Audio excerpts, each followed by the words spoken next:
have Holly with me, and I usually have my phone with me so I can check if there's any comments coming through, but my phone is going through like the install update thing right now. So we're just gonna roll with it today. We'll check the comments. We'll come in and check the comments afterwards. I'll tag Holly if there's any questions specifically for her, and that way we can all continue any conversation that we need to continue from there. But I'm excited to share this beautiful soul, this beautiful person with you today, because the way that we met was we both had released, so a month prior, right? In January, you released your book. Yeah. So a month prior to my first solo book release, that was also your first solo book release as well, right? It was. Yeah. It's Yes. it's hard to believe it's been a quarter. It's like, what? Isn't it? Like, oh my gosh. Oh my gosh. And so our publisher, we use the same publisher, and she connected us because she just thought that it would be a good connection. And she was right. The second I met Holly, you could just tell she was super authentic, like so generous with just her energy and her words and her wisdom. And so we just clicked and we hit it off, and we've been able to connect and collaborate in different ways in the short period since then.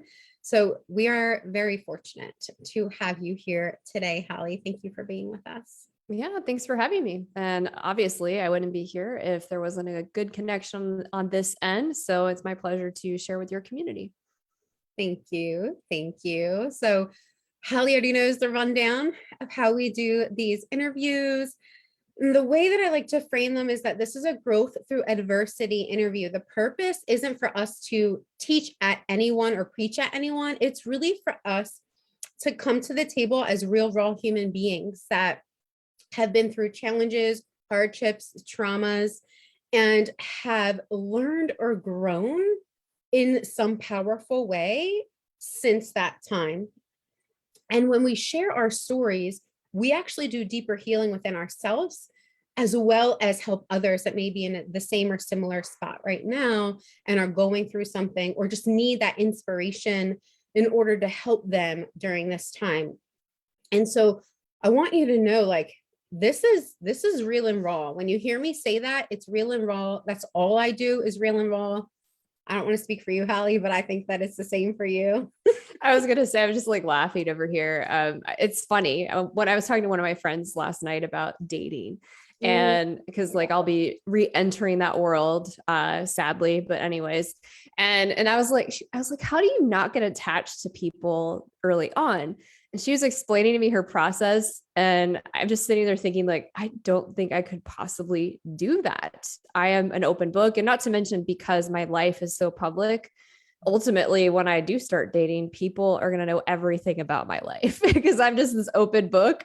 And so I don't really know how to be anything but raw and real and super authentic. And I guess that scares some people, but they're not my people. So it's true. It can feel either like someone can admire it or it can feel intimidating, just depending on where they're at in their journey, and to each their own. It's not even like a good or bad thing. It's just we're all in different places, right? Definitely all in different places in our journey. So Holly is going to share with us a part of her journey where she struggled with anxiety and she was experiencing chronic pain. Two things that we continue to see, both I see in the psychotherapy world as well as in like the mentorship world, I continue to see be common challenges and behind closed doors too. It's not like if someone is like really struggling, high achievers, leaders, even entrepreneurs and parents, like if they're really struggling with anxiety or chronic pain, it's not like they're all just wearing it for everyone to see. A lot of people they're hiding it behind closed doors as best they can for as long as they can. And I say that because we live in a society where there's a lot of comparisonitis, right? And like we can look on social media and we can see this and see that. And what we think is going on with the person is not what's going on with the person a lot of the time. And so Holly, the Holly you see here presented to you today is a Holly that has experienced anxiety in her own journey and chronic pain in her own journey that she was trying to navigate.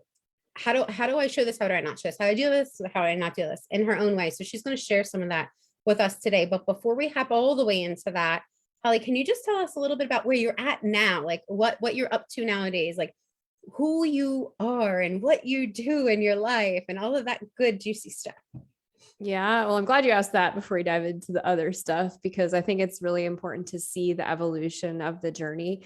But I'm going to share where I am today. But remember, when we dial back into these stories, you're going to see that we're all in the same story and the same evolution of growth. And it is ongoing. So if you're feeling that, don't be like, oh my goodness, I can't learn from her, because I've been exactly where you have been before. So I'm a holistic business coach. I started my company 4.5 years ago. It's Holly Jean Jackson LLC. And I work with health and wellness business owners who are either starting their business or they're scaling their business so they have more income and more impact in the community and in the world. I also help them with marketing consulting for a select number of clients, where I do email marketing and blogs and social media and strategy for their marketing as well. As you know, because you've been on the Business Builder Throwdown, I have a separate business venture with Matt Rouse and D. Scott Smith, where we're building, we have a live stream show called the Business Builder Throwdown and the 7-Minute Jabs podcast, where we teach business owners the best business growth tactics in a fun way where we kind of spar across these ideas. And we also have a mastermind community that we're still in the founder status of membership. So if you're kind of looking to dip your toe into a mastermind community, that's a great place to look. Also exciting, as you mentioned, I have my book, my first solo published book. So Inspiration, Contagion. And in it, you'll hear more about my struggles in a very raw and very intimate, detailed way. And, once you put it out there, it's out there forever, but it specifically dives into my health journey and all of the health struggles that I've had. And it's shared from a story perspective, which is why there's that campfire on the front cover of that.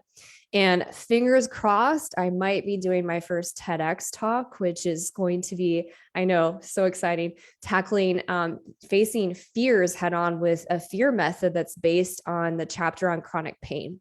So I took those 7 strategies and built a fear acronym for combating your fear and how you can apply that to any challenge, pain, or struggle in your life.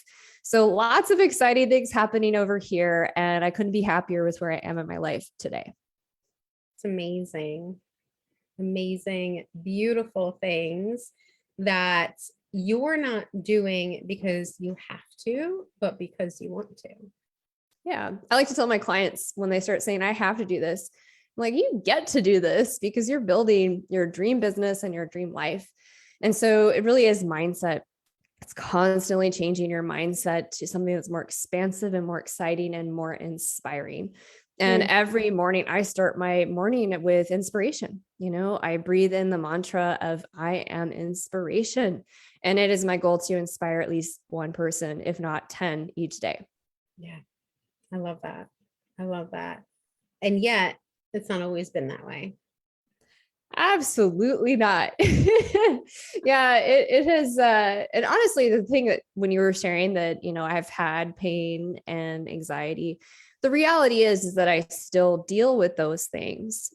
My anxiety I can manage. And when it comes up, I'm like, oh, this is an old pattern, or my hormones are kind of out of whack. But the difference is that it's not taking the driver's steering wheel. So I'm not letting my fear and anxiety run the show. Then I have a better relationship with it. But it's not gone. So I just want to put that out there. Like, our goal here is not to say, stress and anxiety you can get rid of completely. That's unrealistic. It's there for a reason, just like fear is.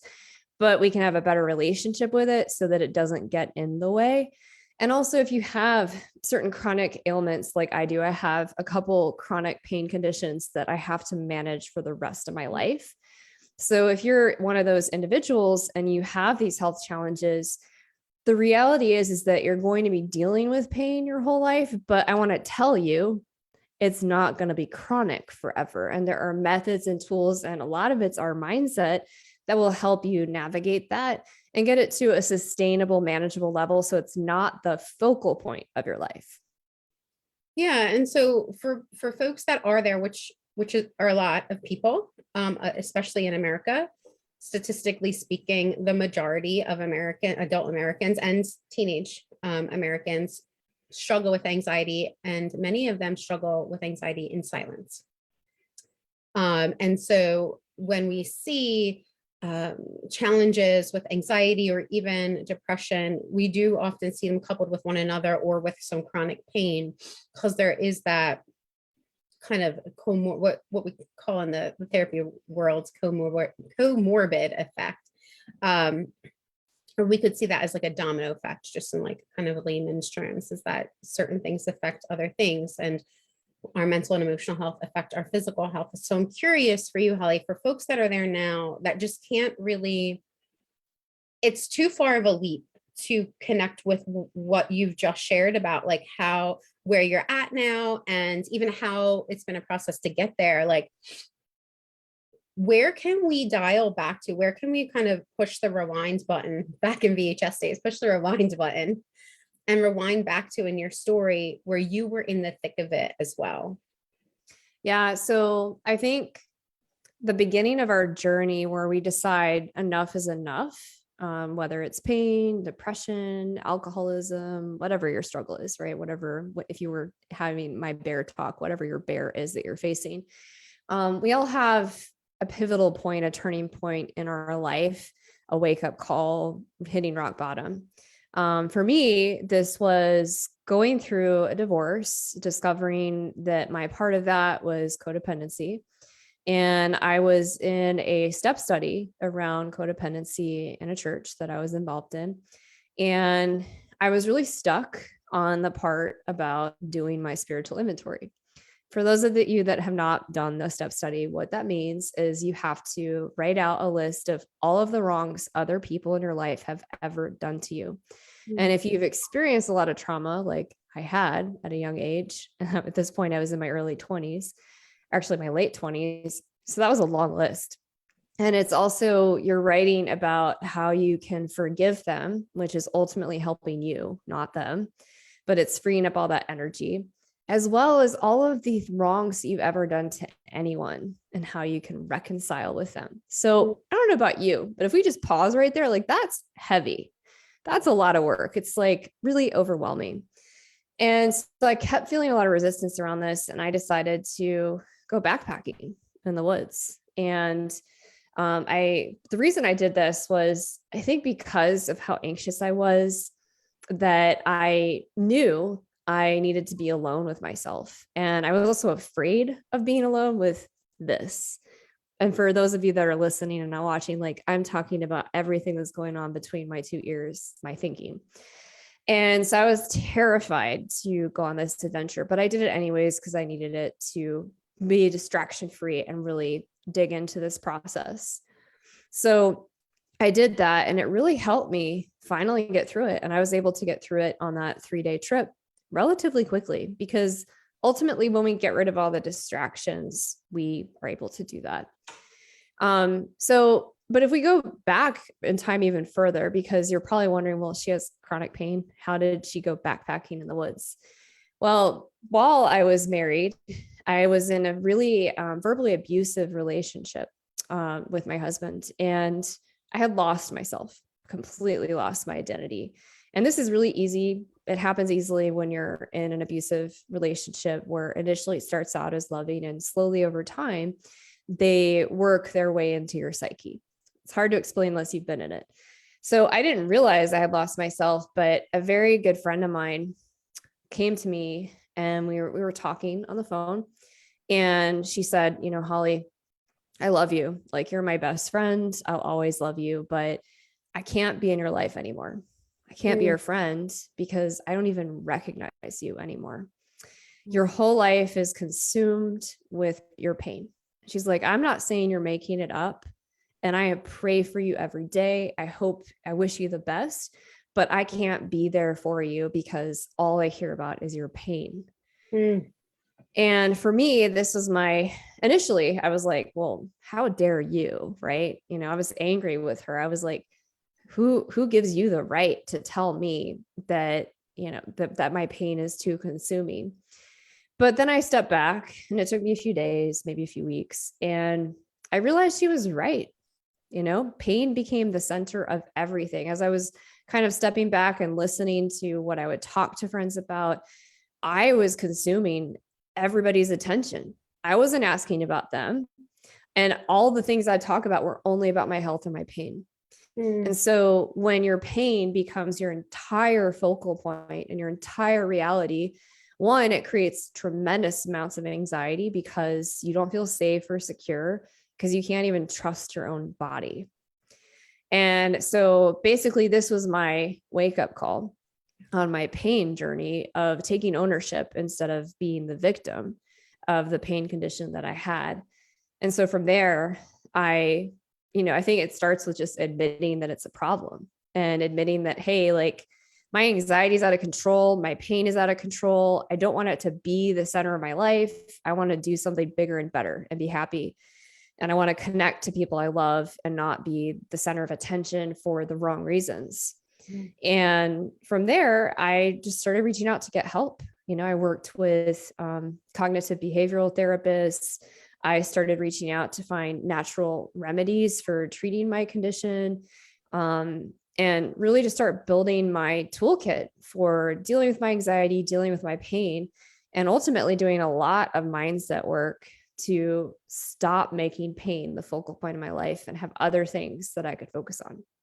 Yeah. And so how did you, when you were in it, because that you shared a lot, right? And there's a lot of that was a lot of pain, and then pain in the acknowledgement of the pain, right? It is painful. And I think we do a disservice to say that we can like fix things or change things like in this like super quick way, because that's not really how it works when it comes to human behavior. And I say that from personal experience as well as professional experience. Like it doesn't work that way. It is a process, and there is pain and discomfort along that process that ultimately it's hard, but ultimately if we stay committed to that process, like in the reset, that you stay committed to the reset process, it's broken down for you, but you have to stay committed. That's the only way to actually see, acknowledge, feel the pain, the fear, the discomfort. That's really the only way to sustainably address it. And that in and of itself is a journey. So as you did a lot, and you shared a lot about how you did some of that. When you were in it and you were feeling the pain and you were experiencing the tremendous anxiety, what was that like for you in your day today? Because I imagine it's completely different now. Maybe not completely gone, like you said, but like completely different now. What was that daily experience like for you? And the reason I'm asking is because sometimes it can help others to hear some of those red flags. Because when it is your familiar, even though it's unhealthy, like you said, it can happen gradually and you might not realize you're in it. And so to hear from someone that's been in it, what some of those experiences were like, what that felt like, that can be really helpful. Does anything come up for you specifically around like what that experience was like for you in your day to day? Well, first of all, I apologize if you can hear the leaf blowers. They have perfect timing. Okay, great. So sometimes it's difficult for me to fully dive back into that because it's been a long time. But what I can recall is when I first started working with like a cognitive behavioral therapist, how difficult it was to get relief from my pain for even a second. Like 1 second felt impossible. And when I got to a minute, like even back then, a minute was like, oh my God, like there's actually a possibility for reducing my pain. Like that's how extreme my pain was. It was all consuming all the time. And for those of you that are not fully convinced, because, everybody thinks, oh, I look so healthy and like all this stuff, like how could she possibly have this pain? Well, I had a 10-level spinal fusion. What that means is from my neck all the way down to almost my lower back, they cut my spine open. They broke the vertebra and disc between because I had a 72 kyphotic curve, almost, hunched over like an old woman from a genetic disorder. And this was causing nerve pain for 4 years. And after working with every specialist out there, getting injections, taking medications, doing physical therapy, literally everything you could possibly imagine, I did, and nothing worked. I mean, I had shooting nerve pain. I couldn't sleep, and I was addicted to muscle relaxants and painkillers. Well, I finally found a specialist, and he said, you need to have this surgery. So they broke my spine. They then took 2 titanium rods and screws and drilled them into my spine to correct it to 30 degrees. I woke up from this 4-hour, very invasive surgery. And as I woke up, I cannot even describe to you how painful it was. I mean, it was just, when you ask how it felt like somebody cut me open, broke lots of bones in my body, put rods that are not natural and drilled them into my spine. And then my whole body, I was 1.5 inches taller from how invasive this was. So my whole body structure completely changed. And then this part of your body that's supposed to be mobile could not move. Mm-hmm. And then I remember like the second day, the physical therapist telling me we had to get out of bed. And I was like, I'm not moving anywhere. I'm like, this is like, are you kidding me? But anyways, it's a 6-month recovery for the surgery, but I would say I was still having severe pain 3 to 4 years after. And I was on muscle relaxants for those 3 to 4 years, which is not the norm. And so it took me this wake up call to say, this isn't working. And I had to have somebody that I really loved and that really loved me and have this really difficult conversation. I told her so many times, and she's acknowledged in my book that without her, I wouldn't be where I am today. I was so lost. But if you're feeling like your pain is consuming you, I'm just here to tell you, like, I have been there. I have been to the point where I am just praying that I can get through the next 1 minute, the next 30 seconds, because it is so gut-wrenchingly painful. And I've gone from that to, I'll have a pain flare up, or I'd say my pain is typically around a level 2 and not a 10. It used to be at a 10 all the time. But there are certain things that I choose to do because I'm young and I want to live my life that I know are going to cause a flare up, and I know how to manage that. And that could bring my pain back up to an 8 or a 9 for a week or so, but that's my choice now. So I think also so some of the signs, when all you can talk about is your pain, that's a huge red flag. When you're using medication every single day to just get through your day, when you're kind of like praying or making promises to the world or the universe to survive another minute, that's a sign that you're kind of at the end of your rope. When you're wanting to use alcohol or other things to numb out, including Netflix or streaming something, these are all signs that you're not navigating your pain very well. And I would add to that, because maybe you're on a little bit on the other side of the spectrum where like you're hardcore avoiding the pain. And so you're really good at like pushing it down or guarding yourself, and that was more like my flavor. So I would avoid my physical pain and push it down and distract and deny. And so my addiction was overworking. I was definitely addicted to action. So if there's something that it might not be extreme physical pain, although that could be one of the things to pay attention to, it could also be extreme mental and emotional pain or relational pain within the context of a particular relationships that have gone toxic, or as Holly shared, codependent, in a way that's very unhealthy. If we're having a long-term codependent relationship, it becomes really unhealthy for all involved. And so to pay attention to where you're feeling either too overwhelmed by pain or running away, shutting down, denying, avoiding feeling any pain, not stopping, go, go, go, right? Either end of that spectrum is something to be aware of. And this does not discriminate.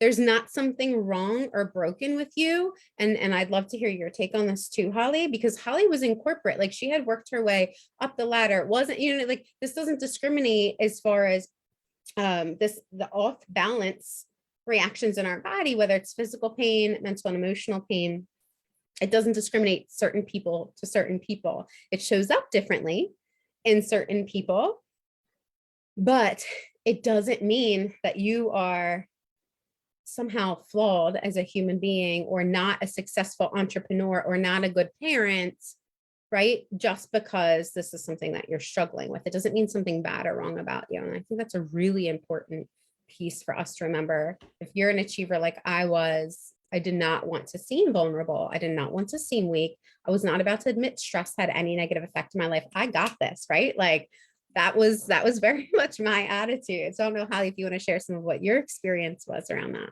Yeah, I was writing some notes because you just hit on like 3 things that I want to hit on. So, number 1, the masks that we wear, right? So, I would say that most people in my professional life had no idea I was in pain.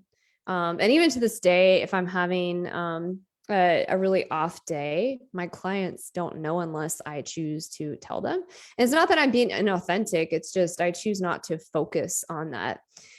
So we all wear different masks in our life. And part of that for me a long time was not showing vulnerability in relationships because of what happened to me. Part of that was, feeling like I had it all together and having to wear this mask in the world and not have conversations like this in public. And so the more we peel back those masks, like, cause when we wear them, they're exhausting. They just physically wear us down emotionally, spiritually, all the things. And they create pain in our bodies, whether or not you want to admit it. So just want to encourage you to peel back those masks and don't feel like you need to hide it because everybody's dealing with this stuff. The next thing is, it was interesting when you said how you were the opposite of avoiding pain, which is really interesting. When you work through this and you want to stop making pain the focal point of your life, I started to go to the opposite side where I was not listening to my body. And then I'd start getting all these injuries. And I'm like, what's that all about? Well, there's this fine line that we walk with our bodies, and that's our emotional and physical, spiritual body. And we have to listen to it. And so pain is really here as a messenger to tell us something is off. It can show up as emotional pain or physical pain. When we ignore it, boy, does it show us in loud, disruptive ways in our life. And so if you're feeling emotional pain, you're anxious or depressed, you're going to feel this like in your thought process. You're going to have these what I call rabbit hole cycles where, this lightweight fear or anxiety, anxious thought turns into the worst case scenario that is highly unlikely to happen, but you feel like it's going to happen to you. We've all been there. So this is like the emotional rabbit hole we can go down when we're not listening to what's happening to us emotionally, something's out of whack. Now, when this happens to us physically, so it could start with just kind of like, oh, my knee hurts a little bit. Well, if I ignore that, then it could turn into, gosh, I can't walk very much anymore. Like it causes me tremendous pain. Versus if you actually just kind of listen to the pain and get curious, like, what did I do that could have caused this? Not dig a rabbit hole of like, oh my gosh, like I have cancer in my knee or something extreme. But hey, what did I do? Or what is my knee asking me that it needs? That's a very different relationship with your pain. So I want to warn you as you kind of move away from pain being your focal point, don't go to the extreme of not listening to your body, because we have enough people in this world numbing out, wearing masks, pretending there's nothing wrong. And guess what? They end up with cancer because they're not listening to their bodies. So I'm here to tell you, pain is always there. Anxiety, these emotional things are always there. It's how we work with them and have a relationship with them that ensures if we're going to have the best outcome or the worst outcome. So you want to build that relationship and interaction. And then the other thing I want to talk about, the third point, is relationship toxicity. Now, this is something that apparently has been a very difficult lesson for me to learn because I am still looking for the right guy for me. But what I will tell you is that when the signs that I know and a relationship is going off kilter or something in my life is not aligned. And it's hard to tell when you're in it, to be honest, because if I had the magic bullet, boy, I'd be like the relationship coach and I'd be a billionaire, right? Because everybody needs that. But what I will tell you is now that I am recently single again, I notice that I have more energy. I have more drive. I feel more grounded. I feel really happy. My goals and mission are more balanced. And I'm able to go after that consistently. And that's a sign that the relationship that I was in, where that was not my experience, was not a good fit. And so if you're in a relationship, let's say early days, you're dating, you want to kind of have maybe like, I'm going to do this when I start dating, a barometer. You're going to have some notifications in your calendar once a week, a check-in. So you're going to have questions. How is my energy? What are the telltale signs? Like, how is my pain? Am I having more migraines? Am I getting stuff done? Am I hitting my goals? Am I still spending time with my friends? This applies if you're codependent, you have like that tendency, or just, if you're anybody and you want to have a relationship that's really a solid partnership. So that might be a great way in early days of dating. But if you've been married a long time, you might just want to revisit, step back, tune into yourself, because we can get lost in relationships, and see what is your mission? What is the legacy you want to leave behind? And are you taking action towards that? And have some candid conversations with the person you're with, and maybe do a monthly check-in. How is your energy as you're working through this relationship to make it more empowered and more supportive and more loving? Yeah, so there's so many pieces to what I describe as, so the way I describe myself is a success mentor, and the focus is on meaningful success and satisfaction. And I don't specifically work just with business owners, although entrepreneurs are some of the folks that I will work with, because meaningful success in life is inclusive of all of this. It is inclusive of the relationships, right? And so relationships come up almost all the time in the work that I do with clients, even though I'm not I don't call myself a relationship coach. I'm not presently a billionaire either, but there is stigma, there's shame and stigma around having challenges in a marriage, having challenges with relationships. And so, yes, there is that challenge there that all of us, including myself, have navigated. And then we need to be okay, though, with one of the things I learned was I had to be okay with getting vulnerable. And when there's trauma in your past, getting vulnerable in a relationship feels terribly unsafe, terribly unsafe. And if there's trauma within the relationship, double, right? Like double, like just so unsafe. And that's a process. I was just talking to someone this week, entrepreneur, like successful business, has hit ground running and like needs some support with organization, but also the marriage is completely falling apart, which is creating stress with the parenting. Well, that's why, to me, that's why we look at all of it, right? Like that's why we look at all of it. We don't address all of it all in one fell swoop, because that's overwhelming and it doesn't work. But we look at all of it because it is all connected. It's all connected. And so I want to ask you, I have a couple more questions, Holly. One is, you're sharing a lot of like your wisdom of what you now know. I'm assuming, even though I don't necessarily want to assume, you can correct me, that you did not always know what you're sharing now in the way that you know and believe it now. Is that fair to say? Yeah, of course. Of course.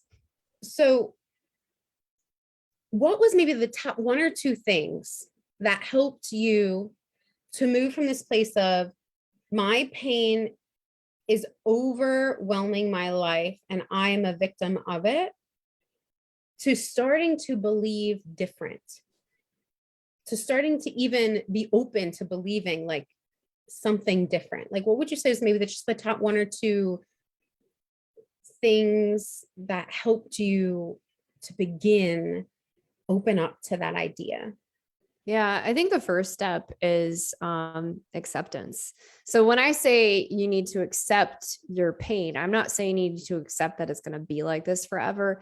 But what I am saying is you need to stop denying your reality. Okay, because my mom, I call her Yoda, she always says when you're swimming upstream against the river of life, it's pointless and you're struggling, you're wasting all this energy.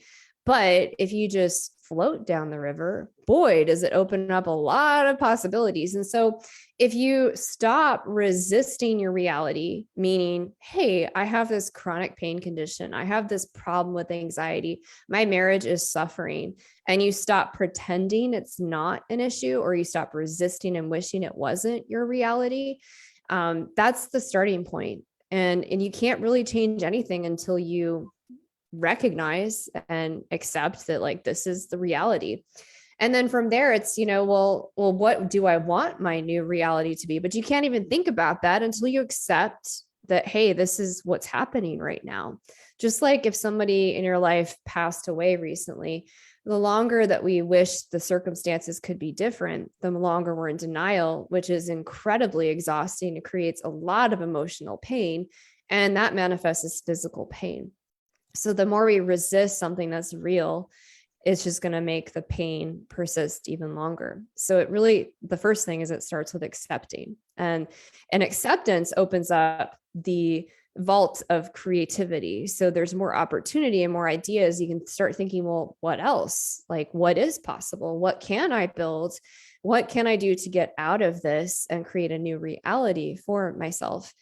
And then the second thing that I think was really important is believing in yourself.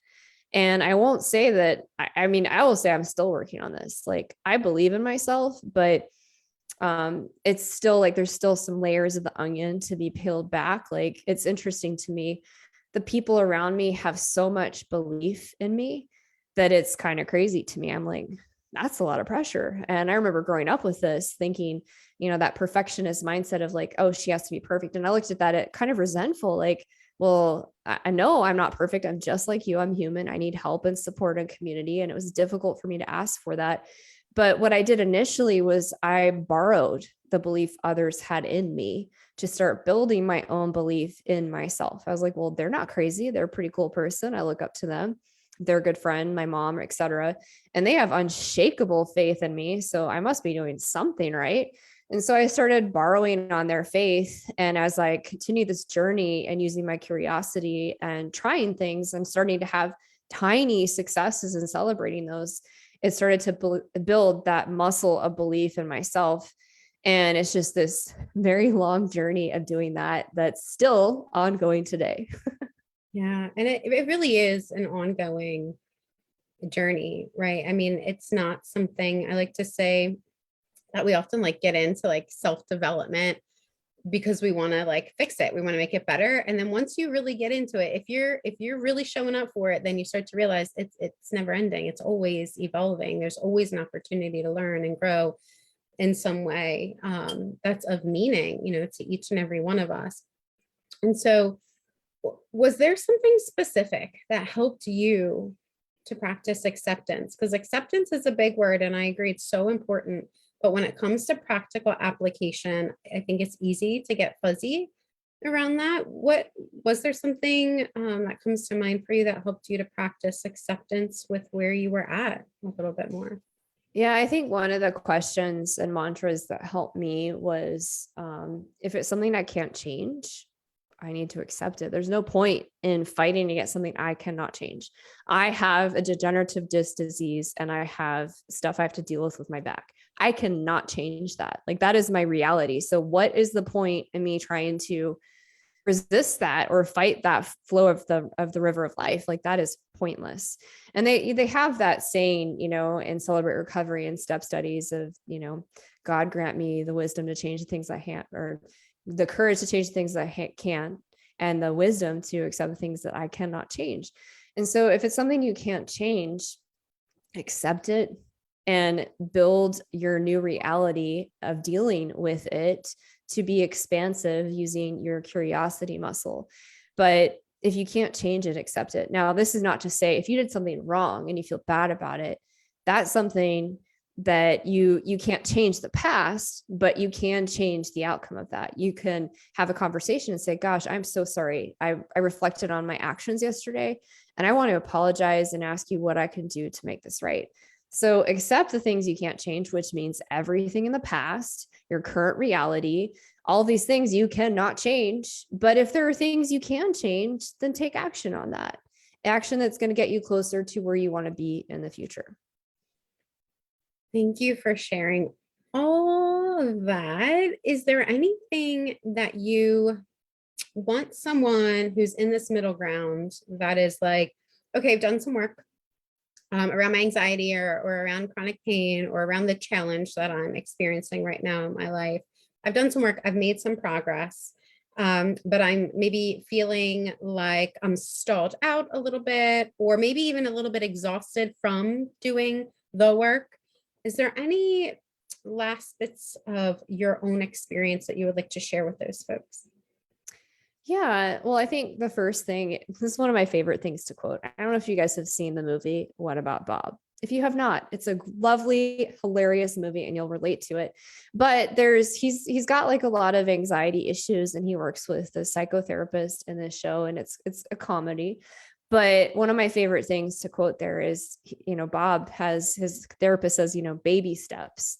So baby steps to the elevator. So this guy has fears of leaving his apartment. And so for him, this is huge. For him, like taking a baby step to the elevator is massive. Baby step out the front door. So if you're feeling overwhelmed, instead of being down on yourself, because that's not going to make it better, being hard on yourself is not the answer. Being gracious with yourself is the answer, and taking baby steps and celebrating those wins. Also recognizing you are going to backslide. This is something that takes time. I still backslide. I could have my hormones get out of shape, and like all of a sudden all my rabbit holes and anxious things are coming up, and I'm like, okay, that's still there, but I know that's not my reality. It's not really who I am. And I can actually see that, but it's still there.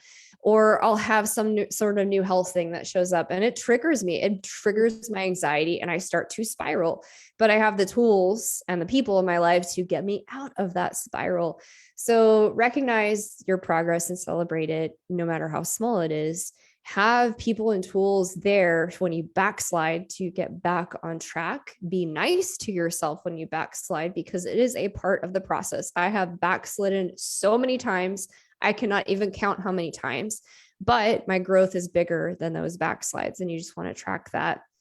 And the last thing I would say is if you're still trying to navigate this and you feel like you don't have all the tools or the steps, really, this is not me trying to promote like the book, but the book is really helpful. It's practical and it's designed where you choose your own journey. You choose any chapter you want to dive into. So if that's self-talk, it's chronic pain, it's, movement, whatever that is, it has very specific, tangible tools that are very easy to implement in every single chapter.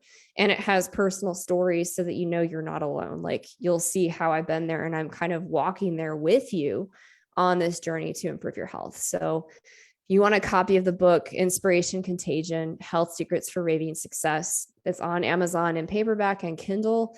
And again, the whole reason I did the book is just to help people. It is not to make money off of the book. So I want to hear about your journey of success and healing your life and how it's opening up new opportunities for you.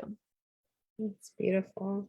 Beautiful. I've been gradually working through more of Holly's book, and she's got some like different like downloads and things in there too, of like PDFs and stuff like that. So if you're someone that likes to have like something physical to like print out and like write on, then that's something that might be appealing to you as well. You'll read in the reset too, that there is a lot that can come from, even if there's resistance to just writing it out. And if there is resistance to writing out, which I have had before, having something that's a specific prompting you, like giving you clear directions, can be a helpful like breaking of that barrier. So we got great options. If you want a book that you can just open up and go to wherever you need to get support, like Inspiration Contagion is a great one. If you want a step-by-step process that's you got to walk through, takes you from the point A to the point B, then that's the reset. It's going to walk you through step by step. You can't open up the reset and just go wherever you want. So they're two different books, two different setups. All right. Holly, I always ask as the last kind of interview question, who or what now is most inspiring to you or your life? So we're all about inspiration here, and I know you are too. I mean, right now, I went to this amazing TEDx event, and one of the speakers, well, two of them were really inspiring. So, but the one that comes to mind first, we're going to go with that. He's a professor at NC State University that he grew up in Thailand and fell in love with origami because they didn't have access to a lot of resources and paper is cheap. So he got obsessed with folding things tinier and tinier and tinier. And what he did was then he came to the United States and studied science, and he got into DNA. And so he discovered that he could actually combine his passion for origami and DNA by folding RNA properties, which I am not going to explain for you because it's way more complicated.